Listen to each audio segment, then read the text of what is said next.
After a successful decade run as a featured documentary, Eyes of the Mothman is now a podcast containing bonus information and, for the first time ever, the complete, unedited field interview tapes with eyewitnesses, experts, and those who were directly impacted by the Mothman incidents that occurred in Point Pleasant, West Virginia in 1966 and 1967.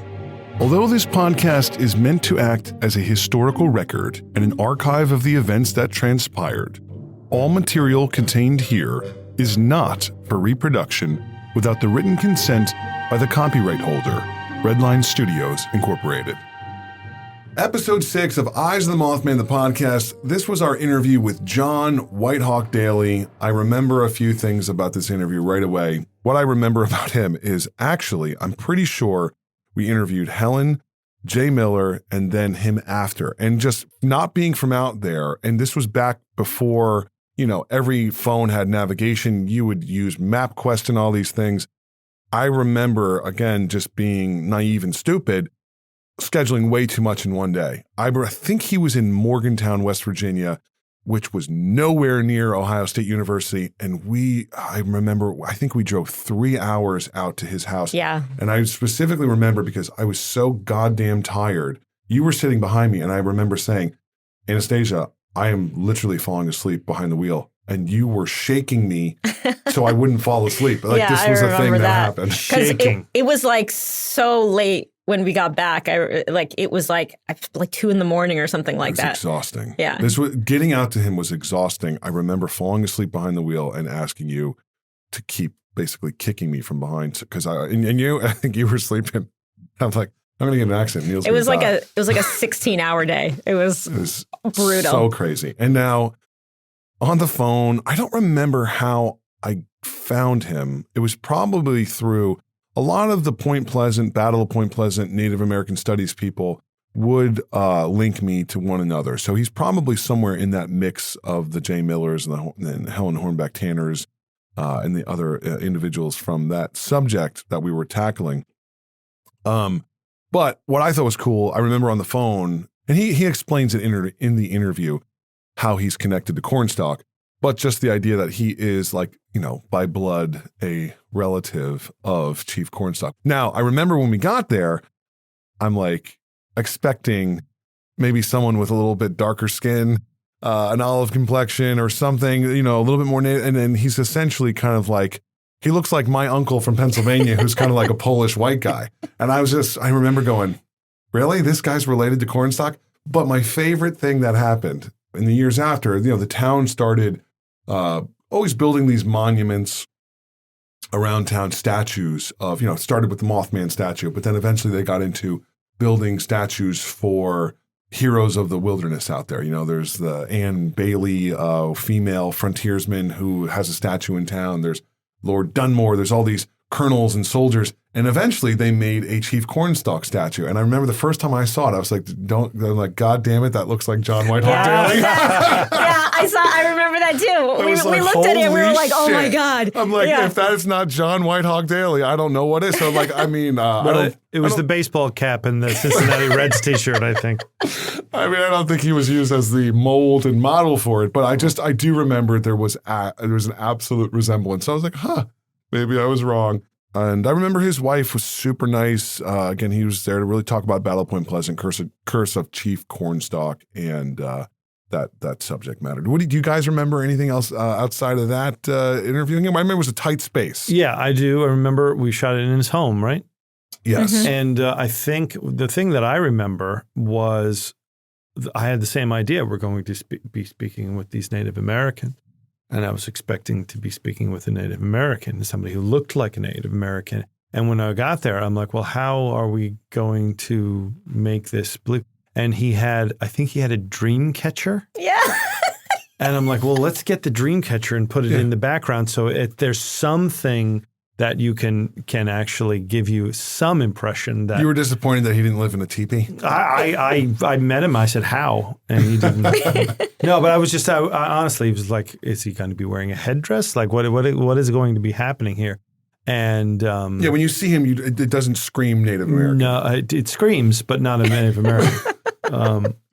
But so I just needed to throw something in the frame to give you some sort of authenticity to it.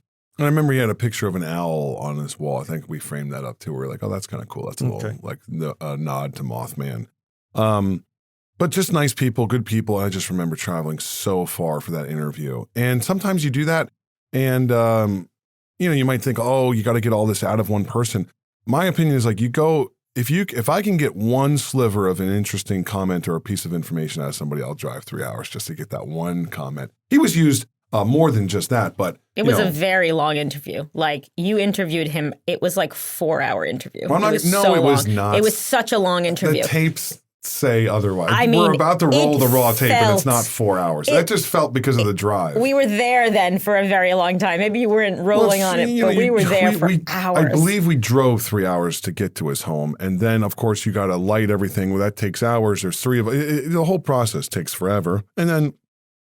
People don't realize you watch a film and you see an interview and you're like, oh, that's his answer. Like, well, sometimes it takes 5 cycles of that same question to get the answer phrased in the way that you can use it as a filmmaker. So the process, is not so direct, and people will hear that. The interesting thing people will hear with listening to these raw interviews is, sometimes you take the start of one answer and you mix it with the middle of another answer and you mix it with the end of another answer. And it's not that you're trying to be deceptive or not represent something accurately. It's just about storytelling. You're trying to tell the most concise story. And sometimes, people who are not giving lectures every day of their life, everyday ordinary people are, sometimes it's a little harder for them to piece together their thoughts and opinions. And so that is the beauty of film, is that you can manipulate it, for the lack of a better term, but just to help somebody out. And that happens in narrative films. Al Pacino's a great actor, but he's not nailing every take every single time. You're shooting multiple shots and multiple angles and doing multiple takes for a reason, to give the best performance in a scripted film. And a documentary is similar. You're trying to give the best articulation of information that you can. So people will hear that with the raw interviews. And John Whitehawk Dailey, I thought he had a good personality. You can also tell with someone's voice, like just the way they talk, like, just someone who seems like happy in general in life. And it's always fun to interview those people. The worst thing is when you show up and interview somebody who like doesn't want to talk or is, very short. When are we going to get this over with? Kind of mentality. He's somebody who's like, welcome. They welcome you into your home. We literally were in his home, and he treated us like family. And I'm glad we drove 3 hours out there to interview him, even though it almost cost our lives in an automobile accident. But here's our raw, unscripted interview with John Whitehawk Dailey, and we hope you enjoy it. Okay, I'm ready to roll. Cool. Okay, great. I'm ready. All right, so I'll just go over some of the basic of this stuff. So I'm going to ask you different questions and things like that. When I use this later on, my question's not going to be there. So it helps if you could like reiterate my question and your answer. As your friend, whatever. Oh, you could kind of go, do 3, like wide, medium, close, Yeah, that would be my wide. Okay. It's nice to see the owl in the background. Yeah. Does it bother you that that's there? Do you want to change? That's fine. Okay. So first off, just tell me, so I have it later, just tell me again your name and spell it for me. So get it right there. Okay, my name is John Whitehawk Dailey. And can you spell it for me? Even though obviously... The whole name? Or just Whitehawk Dailey, just so I make sure whoever works on it later spells it right. It's WHITEHAWKDAILEY. Okay, see, I would have spelled your last name wrong. I would have put it L-Y. Yeah, a lot of people do. And just tell me a little bit about how you're kind of involved with this, or what your history is. Like, how are you connected with Cornstalk and Point Pleasant in the battle there? What's your connection there? My connection with Cornstalk is through his band. One of the women that was in his band, her family, married into the Tennants, who I am a direct descendant of. And she would have been my grandmother 3 times ago. So his great-great-grandmother. And she married into the family for reasons of trade, most of them did back then. They married into the white families for trade reasons or simple free reasons so they wouldn't have to leave the area in the Indian removal times. But she married into the tenant family, basically so that the tenants wouldn't have to leave the area during the French and Indian Wars. Good. That's good. How's the player in the glasses with the lights? Is it okay? It's not the greatest, but I don't think there's much we can do about it, especially at this angle. Okay, I was just worried about it being on. He doesn't tilt his head back any more than he is right now. Okay, is that okay? I don't tilt my head back. It's permanently frozen down. I can pull my hat down a little bit. That'll help shade him. Yeah, sure. That'd be great. That's worried because we interviewed a woman yesterday with glasses, and if the same light shows up, it's kind of, you know what I mean? If it shows up once, and it's like, well, maybe it's in the room, but it's kind of weird if the same light's in two different people's houses, you know? It kind of makes it look weird. Can you just tell me, for people who don't know, who was Chief Cornstalk? Like, what was he known for? What kind of person was he respected as? How was he viewed by the Shawnee tribes? Cornstalk was viewed by the Shawnee people. He was one of the great statisticians when it came to war. He was one of the great war leaders. I mean, he was one of the originators of what our military now calls guerrilla warfare. He could take a small number of men and hold off an immense force by just the way that he was able to place his men and in battle. He was also good at talking with people, good at what's the words? Communicating and forming treaties, and basically dealing with the whites. Yeah, that's what I heard. I talked to two guys today who talked about Cornstalk, and they said that was one of his best attributes, that he was, he was a good kind of intermediary between the Native Americans and the white people. He tried to kind of bring them together. Yeah. What type of reputation would Chief Cornstalk have had with his people during his present time of living? What type of man was he? When Cornstalk was, when he was a chief of his band of Shawnee people, he was well respected and loved by all his people. Nobody questioned his authority. Whatever he said was, I mean, traditionally back then when a chief spoke, whatever he said was law by tradition, but he was the type of person that they would have followed him anyways, whether he was their chief or not, because he commanded that kind of respect just by his nature, just by the way he conducted himself, because he showed respect to everybody in his band, not only just the warriors, but everybody. Would you say Cornstalk is viewed as a hero or a legend? How is he? He's kind of a legendary character, I guess. Maybe I would say legend. Cornstalk, I think, is viewed more as a legendary character instead of a hero. In the Indian world, we don't like to pinpoint them as heroes. It's kind of hard label to put on them because they were just trying to survive. You doing great? Is everything good? You okay? Yeah, I'm doing all right. It's weird to have a bunch of people in your house pointing a camera at you. My mom used to say she used to see me in the newspaper more than the Pope. So. For good stuff. Yeah. Well, see, I've always been for the last 20 years, I've always been in the Indian, up front with the Indian community around here, Indian rights. I was involved with AIM, and with educational, going around to all the schools around here doing public, teachings within the children, and even going to the university and doing things for that with them for. Right. So I was always on the newspaper. David, can we just get that one question again? Just made some. Sure. The last one? That last question. Okay. So can you just tell me again, would you say Cornstalk is viewed as a hero or a legend? And tell me a little bit about, Shawnee people are more kind of give the label of a legend as opposed to a hero with Cornstalk. Yeah.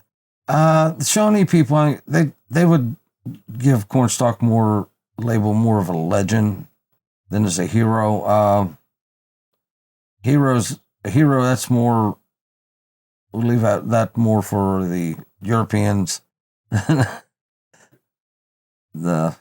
Native people were more apt to consider the people that do great deeds a legend, and because they were just doing what came naturally. Tell me a little bit about the work that you do with Native American studies and where you get all of your kind of knowledge from about the things we're talking about. Most of the knowledge, I travel around, to the public schools, and I try to educate the younger children and stuff about the Native American culture in this area, because for a long time it was a lot of people did not understand about the Shawnee people and their connection with this area. A lot of my teachings come from I was fortunate enough to have a lot of elders that were willing to take the time to teach me. And I've spent the last over 15, almost 20 years just listening to my elders and talking with them, learning the old ways and the stories from them, and trying to pass them on to the next generation, which is traditionally how we're supposed to do it, to keep it going, keep our ways going. Word of mouth, right? Yeah. Orally, because Shawnee people, we had no written language, so everything was done orally through storytellers and our elders, and so that's how it was taught to me. So that's what I do, is I go around and I try to pass it on the best I can to the next ones coming up. I forgot to ask you too at the beginning. For to go along with your name, usually when I have you on camera talking, I'll have your name and then like a title to go with you. Is there a certain title that you'd want me to put with your name? I'm Chief of the Middle Island people. Okay. Great. The Middle Island Creek people. Just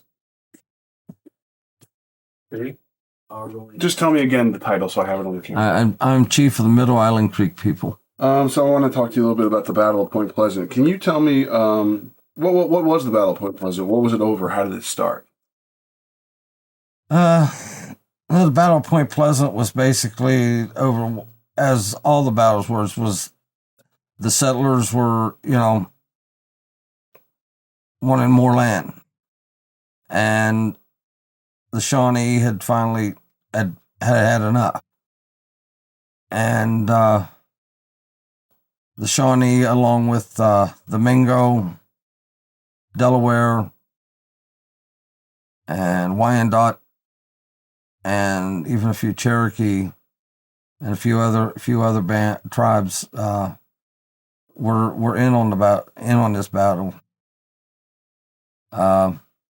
They formed their camps along the Ohio on the other side of Point Pleasant and attacked the fort of Point Pleasant. And of course, the battle just, I can't even remember now how long it lasted, but it was a pretty bloody battle, back and forth. There was, at first there was a lot of losses on both sides, and the settlers finally retreated back to the fort. Can you tell me like some details for people who kind of don't know what a battle of that time period would have felt like, would have smelled like, would have looked like if somebody was on the battlefield that day. What type of things would people see? What type of things would be going on? A battle, back in those days, a battle, when they were fighting, they were using muskets, war clubs, knives, bows and arrows, lances, and, the air would be filled with smoke from the black powder guns and from the cannons. And of course, the smell of gunpowder is really real rancid. And of course, this battle, started right at daylight, and the early morning dew kept the smoke right down against the ground. It was snow on the ground. It was one of the worst conditions you could want to battle in. But it's the way the Shawnee like to fight. They like the elements in their favor. Of course, there's the constant noise of the guns going off, the screams of people dying, because when you get hit with one of those musket balls, it wasn't a gentle. It wasn't like the bullets that they use nowadays. And then, of course, also you had the Shawnee and those that were fighting, with the Americans hand to hand with tomahawks, knives, and so, there was blood everywhere. It would be, the battle scene that you would see back then would be very, very gruesome compared to what would be today. Can you tell me a little bit about what happened on the battlefield that day? What was going on? In terms of, was it a one-sided fight? Was there equal casualties on both fronts? Was Cornstalk's army defeated there? If you can remember, a lot of these questions too, by the way, just to let you know, I forgot to tell you as well. If there's anything that you're not sure of, or you don't know enough that you want to answer it, you don't have to. We can just skip it. I'm not sure if they really got defeated that day. They never considered themselves ever to get defeated. They would always go back and regroup. They would, in a battle, when the Shawnee fought, they would fight an enemy to the point to where they started losing too many warriors. And then they would back off and regroup and come at them from a different direction, or from a different attack from a different way. Maybe they may wait until the next day and try it again, because the one thing they didn't want to do was lose too many warriors at one time, because they were limited on their warriors. The Europeans had, they seemed to have endless supplies up until to the Indian people, it seemed like they had never ended. And so they had to be careful on when they went to battle how many, their warriors. One of the worst things for a war chief was to lose all these warriors in a battle. After the Battle of Point Pleasant ended, what did Cornstalk do? Where did he settle? Who did he befriend? What was life for Cornstalk like after the Battle of Point Pleasant? From what I understand, it was a pretty even fight. Yeah. But overall, they weren't able to overtake the colonists that day. Yeah. So, a lot of people consider Cornstalk to have lost the fight because they were kind of outnumbered and kind of, overpowered, in terms of that. But, I guess what I'm just trying to get is, did Cornstalk, did he, leave the area, or did he stay there? And I think he ended up staying around because he was later killed in the same area. So what? He didn't go far. I mean, he just went back across the Ohio River to their main camp at Chillicothe, and I believe is where they ended up going, was back to Chillicothe and over into that area, because that was where after every battle, they always went back into the main area, their main camps, to take care of their wounded and to bury their dead. And after the Battle of Point Pleasant, Cornstalk, unable to conquer the fort and penetrate the fort because they was just, with their cannons and their overwhelming forces, he just wasn't able to penetrate the fort. Eventually they went back over across the Ohio, the Ohio River, back into the Indiana country and stuff, and to take care of their wounded and to bury their dead and to rest up for what they knew would come, the next battle that would be coming. For more information about our program, or to find out where you can watch the original documentary film or purchase a limited edition signed DVD copy, please visit www.eyesofthemothman.com. The Battle of Point Pleasant, what was it like after the battle, just on the whole, in the general terms of that area? After that battle,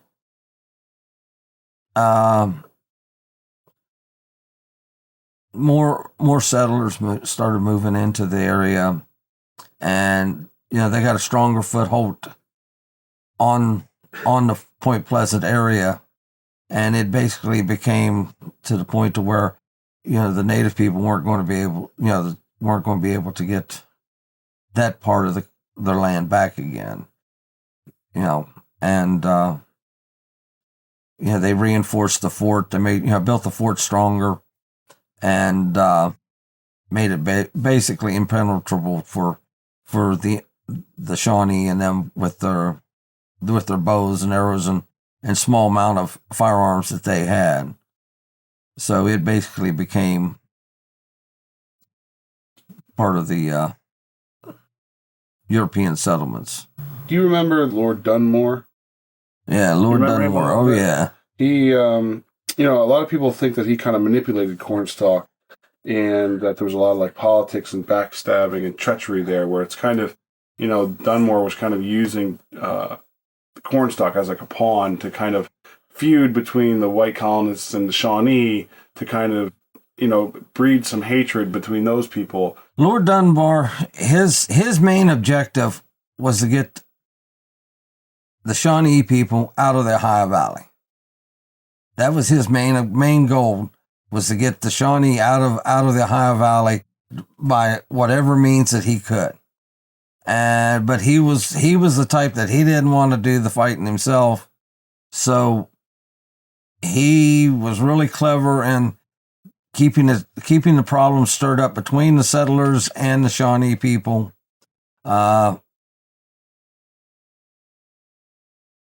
He was constantly, spreading, having some of his soldiers, spread trouble with the settlers and the Shawnee and up and down the Ohio.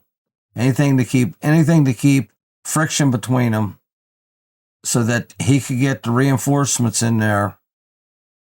So he could have a strong enough force to be able to finally drive the Shawnee clear out of the Ohio Valley once and for all. So he could so he could get the land. Right. That's what the whole thing was about. So because he wanted this land. A lot of people, maybe when they first look at the Battle of Point Pleasant, they think it was simply about a war between the Shawnee and the white colonist soldiers, but really there's more to the story. Really kind of some of the real motivations behind it was Lord Dunmore's kind of lies and manipulations and games, purposely causing hatred between those two people for his own gain. My personal views on the Battle of Point Pleasant is that Lord Dunbar is behind the instigation of stirring up the colonists and the Shawnees. For the Battle of Point Pleasant was nothing but plain and simple politics and greed, wanting the land. And of course, with a battle like that, win or lose, he was going to get the reinforcements that Lord Dunbar needed to be able to go up the Ohio and push the Shawnee and all the other tribes clear across the Ohio into the Indiana territory. Dunmore? It's Dunmore. Dunmore. You said Dunbar. Oh, Dunmore. okay. Dunmore. I didn't even notice. Dunmore, sorry. All right. Just to be safe, I'll ask you one more little question about that. Yeah. And again, you could change your answer. Keep changing. But we'll just get to talking about that theme. I'll ask you a different question. Tell me a little bit about Lord Dunmore. Tell me about what he was doing with what his real motivations were behind this battle of Point Pleasant, causing hatred between these two. Lord Dunmore, his main goals behind the Battle of Point Pleasant was plain and simple politics and greed, land. The only way he could get reinforcements and the money he needed for his army was to keep the trouble stirred up between the Shawnee and the settlers that were already there. Well, the Battle of Point Pleasant got him his reinforcements, helped get his reinforcements and the money he needed to drive the Shawnee and the rest of the tribes back across the Ohio and out of the Ohio Valley area, so that he could take control of all the lands. So, for people who don't know, would you say Lord Dunmore was Lord Dunmore was a good person, or was he? What kind of person was Lord Dunmore? Personally, I think Lord Dunmore was nothing but a crooked politician, con artist, and a thief. Right. All he was after was land. Talking about Dunmore, did his plan of breeding hatred between the white colonists and the Native Americans to distract them from the British rule, did that work? Was he successful in doing that, would you say? Yeah, I think that Lord Dunmore was successful in breeding hatred between. Start again. All together. Okay. Do you think Lord Dunmore was successful in breeding hatred between the white colonists and the Native Americans for his own good? Yeah, I believe Lord Dunmore was successful in breeding hatred between the settlers and the Shawnee people. He was a professional at it. He was, he worked at it diligently and kept them at each other constantly. Do you remember how Cornstalk died? Oh, yeah. Okay. Can you tell me how Cornstalk finally met his death? I had heard that he kind of died in an unfortunate way. He was kind of unarmed. He was not looking for a fight. He just kind of was murdered. Well, I tell you, Cornstalk, by what? I heard just murdered, and it's kind of one thing that I think is interesting is that Cornstalk is respected and as this kind of man of honor and dignity, and it's unfortunate that he died in a way that didn't suit kind of his character. Cornstalk, the day he died was unfortunate. Him and I'm wanting to say his brother or I think it's his son. His son, yeah, sorry. Yeah. His son. Can you start again? Okay. Okay. Cornstalk and his son had went to the fort to I can't remember the name of the place now. Fort Randolph? Fort Randolph. And start okay, okay. Cornstalk and his son had went to Fort Randolph. Yeah. Okay. Cornstalk and his son had went to Fort Randolph to actually talk about peace, to forming a peace treaty with the whites there, with the settlers there, to finally put an end to all the skirmishes and the battles and stuff, because the Shawnees were getting tired. They were getting low on warriors. Their warriors were dying day after day, and they had invited him in with open arms, took him, when he came there, he thought he came there under a white flag of truce. And when he came there, they arrested him him and his son, and put him in a stockade. Well, while they were there under arrest, when they'd come in under a flag of truce for peace, some soldiers had come in and had just been at a battle where the Shawnee had really been hard on the men. I mean, they'd been brutal, and the Shawnee warriors were known for being brutal to their enemies, especially to ones that had attacked villages and killed women and children. And so these guys were really upset. They were obsessed with this. And they'd also, the story is that they had also been drinking quite heavily before they got back to the fort. Well, when they got back to the fort, they heard that Cornstalk and his son were in the stockade. They broke into the stockade, and Cornstalk standing there, of course, totally unarmed, standing there with these arms folded across his chest to welcome him, and they shot him dead standing there, and then crushed his son's skull in with a hammer. And that's how the great Cornstalk died.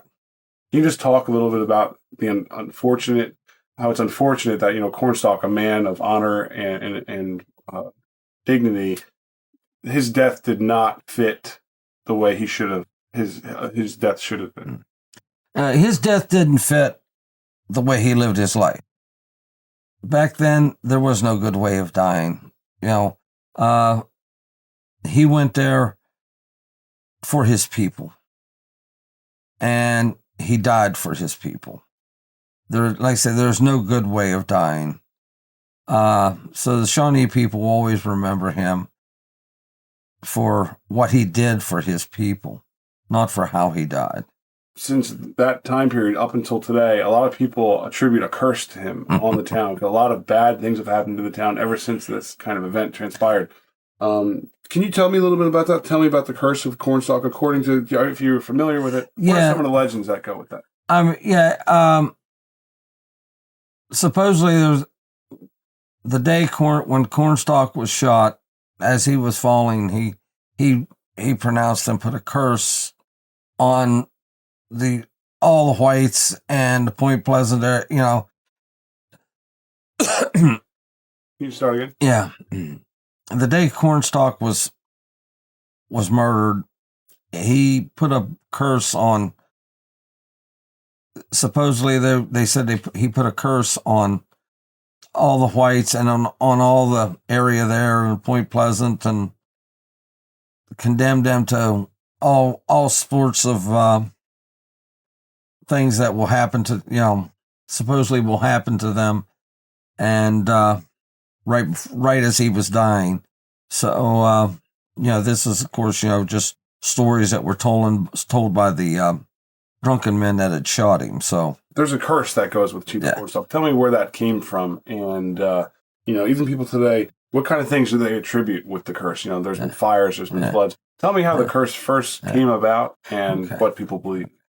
This curse of Cornstalk's first come about the day he was murdered in that stockade. When they shot him as he was dying, he placed this curse on that was supposed to last for generations, and it's since then has been attributed to the like the Mothman, the appearance of the Mothman, the bridge that collapsed, and numerous other. There was a great fire out there, and the chemical spills and all that. All these have been blamed on the curse of Cornstalk.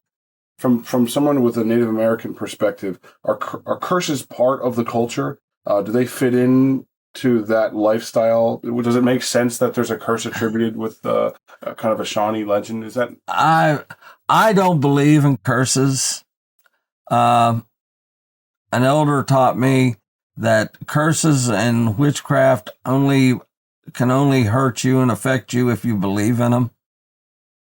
And I don't hold any kind of salt to these curses. Back then, when Cornstalk cursed those people, I don't believe he was putting a curse that caused the bridge to fall or the demon Mothman to show up. I believe what he did that day was to curse the eternal soul of those men that killed him.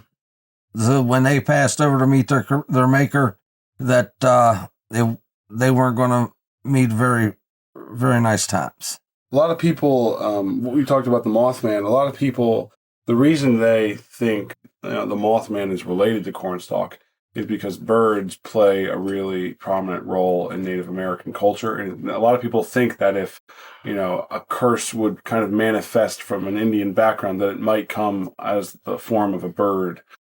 The birds in Native American culture, we honor the spirits of the birds. The eagle, is our brother. We honor him because he can fly the highest. He carries our prayers to the Creator, and we honor the hawk because of his great eyesight, and the owl because of his stealth when he's flying. Today, with society and stuff, people have manifested this. They think because of the way we honor birds as, the spirit of the birds, that this Mothman came back, is a bird-like creature, and this could be part of this curse from Cornstalk because of that. And I truly don't believe there's any connection because we don't worship birds or anything. All we do is we honor the birds as a brother, as a member of this earth and their spirit. Can you tell me a little bit about Thunderbirds? Thunderbird in the old in the old stories, Thunderbird was in some of the creation stories. The Thunderbird is part of creation. And some of the tribes, the Thunderbird's wings, when it flew over the land, when its wings touched down, they created the mountains. And some say that that's the sound of thunder is the Thunderbird's flying. Thunderbird is it takes many forms in many of the different tribes. Some of the tribes don't have a Thunderbird, some do. The Shawnee, we have the Thunderbird. We use the Thunderbird symbol, but it's very old and ancient, and I'm really not too sure on the significance with the Shawnee on the Thunderbird. Are Thunderbirds kind of like religious icons for Native American culture, or are they more just part of the spiritualism? Thunderbirds are more of a spiritual icon. They're not, there's, everything, all the creatures that the Native Americans deal with, the Thunderbirds or what have you, are all in the spiritual realm. Do you run across a lot of kind of, are Thunderbirds kind of a topic or a theme that's often discussed or no? I have not run across much talk about the Thunderbirds. They're not talked about that very much at all. Okay. Is there anything that you think I left out about the Battle of Point Pleasant or Cornstalk that's important? Actually, no, I got a question now I forgot to ask you. You actually have like an interesting connection to Cornstalk. You have some lineage that goes back to him. Can you tell me about that? Tell me about your connection to Cornstalk. Okay. My great-great-grandmother was a member of Cornstalk's band. When they were traveling and up into the what is now the Pittsburgh and the Brownsville area and down into what is called Dunkard Valley and over into the Ohio Valley. A Enoch tenant married one of the women from Cornstalk's band, and it was a marriage of. It started out as a marriage of love, and ended up as one of the things that helped them, because the tenants were one of the only families that didn't have to leave the Dunkard Valley area during the French and Indian Wars because of their connection with the Shawnee through this marriage. Okay, I have some interesting connection with Chief Cornstalk. My great-great-grandmother was actually a member of his band. She married into the family that I'm a descendant of. Is there anything that you think I forgot about Battle of Point Pleasant that's significant, or Cornstalk, or Thunderbirds? That's kind of my 3 topics that I'm covering. Did you think Anything about Thunderbirds? I think we pretty well covered it. Yeah, Thunderbirds is basically a mythological creature. It's just actually the Thunderbird is really the eagle. Right. That's what I heard too. No, yeah. Do you know any of, there's some kind of, not tall tales, but there are some kind of extraordinary tales of the Thunderbird, long ago, swooping down and picking up buffaloes and eating them. And whales. yeah, they've all got those. There's all those stories. I don't know the stories that well to be able to tell any of them. Okay. I've heard them years ago, but I haven't. I don't know them well enough to tell any of them right now. To tell them any to you. I wish I did. Yeah, no, I could sit here all night and tell you. Yeah, that's well, that's all my questions I have. Okay. Unless you think I've left out any. I can't think of it. You pretty well got it covered there. This podcast is a companion piece to the original feature-length documentary film from 2011 of the same title. If you're enjoying this podcast, we encourage you to see the film that started it all by visiting www.eyesofthemothman.com.